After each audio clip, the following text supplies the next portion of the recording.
this video, pupunta tayo sa supermarket nila. I mean, ano lang siya, yung superstore lang siya. Doon karamihan sila bumibili ng mga pag ano nila, mga kailangan sa bahay. Ganun. Dadalhin ko kayo doon, guys.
Andito na kami sa store nila, guys.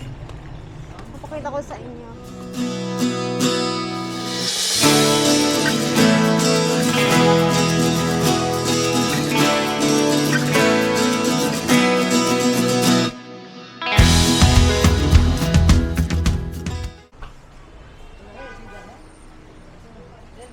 Mga ano yan nila, guys. Frozen. Yung ready to cook na. Gatas.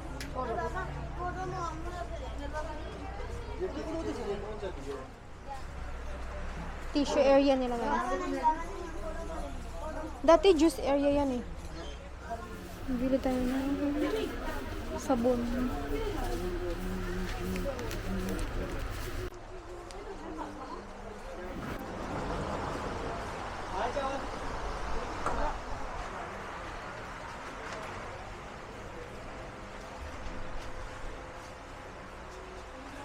Mga ano nila, guys, macaroni, jam.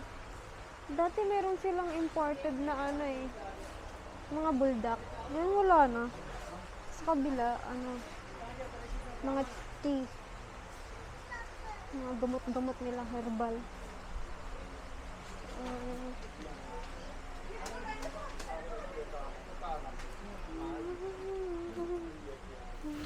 Dito tayo sa spices nila, guys. Yan yung mga spices nila dito, guys. Mga ano na yun eh, ready to add na lang sa pagkain. This one we have used. Kaya pata? Just put it. 2. Chat masala. Ito yung ano nila, guys, oh. Yung tawag nito? Pickle nila. Pero di ko yan bet. Hindi ko siya gusto. Ayun yung mga vinegar nila dito. Don't look here, ah. Ayun yung mga nuts nila dito, guys. Meron na kami nito, kaya hindi mo na bibili niyan.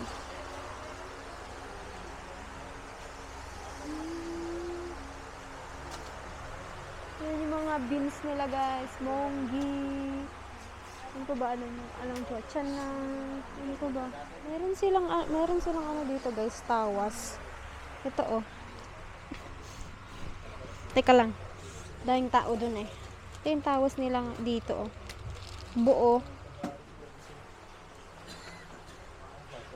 Asukal nila yan, guys. Asukal. Tapos, spices.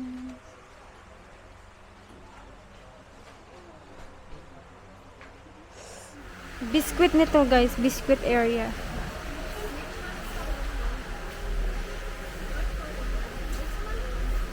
No, it doesn't like that. Meron silang ano dito, guys. Ariel. Yan. May surf din sila dito. Teka lang.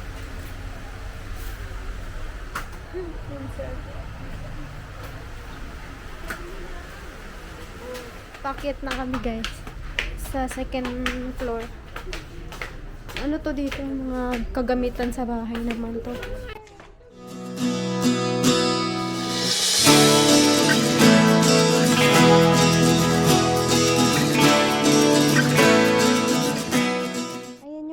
pots guys, kapag may lalo na sa taglamig, ginagamit nila yan.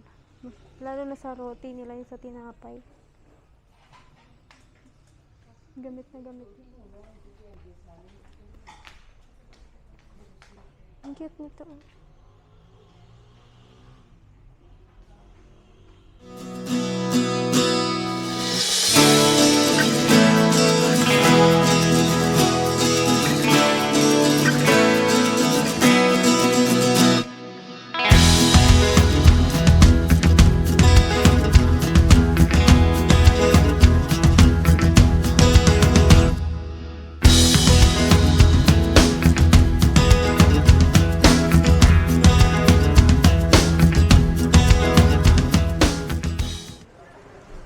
Meron silang tang dito, guys.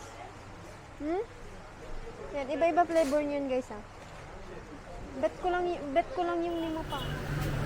Yung tubig nila dito, guys, hindi siya masyadong mabili kasi free lang kasi yung tubig na iniinom dito, kaya hindi siya masyadong mabili. Yung mga ganyan, hindi siya masyadong mabili.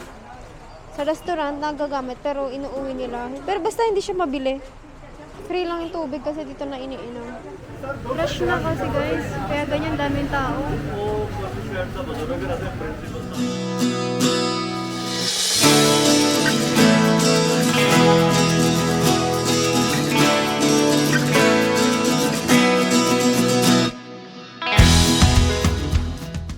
After grocery, bumili kami ng kebab for dinner. Ito yung traditional kebab here in Pakistan. This is chapal kebab. Medyo maanghang siya, pero masarap siya. Tsaka, malaki yung size niya. Hindi siya yung normal na kebab na nabibili namin sa kabilang city.